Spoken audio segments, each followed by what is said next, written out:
Lo ni memang musim hujan kot no hampa. Hari-hari hujan pun Kak Nak bukan boleh hujan, aku lapak langsung lah. Kali ni rajin sikit nak masak sizzling. Tak gaduh pergi medan dah. Lo ni masak sendiri ikut resepi Kak Nak. Yang penting kena ada cendawan shiitake baru jadi sizzling. Ni bahan tomat dia.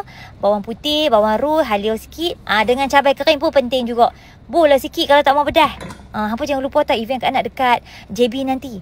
30 Oktober sampai 2 November dekat Angsana Mall nah. Pakat main tau orang Johor. Pesan Kak Nak pergi sana ni. Lepas tu hang tomat lah. Tomat bubur ayam. Ya kan besar sikit, jangan kecil sangat. Lepas tu hang tutup sat. Lepas tu buka balik bubur lada suluh dengan lada hitam. Lepas tu bubur ayam, cube pati ayam, sos tiram, kicap cayak, kicap pekat. Lepas tu bubur lah kicap manis sikit. Akan nak guna adabi punya.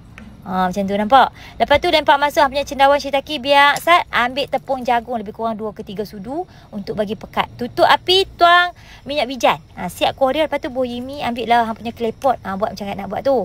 Tuang kuah dia. Lepas tu biar merenih mesra macam tu. Siap. Sedapnya.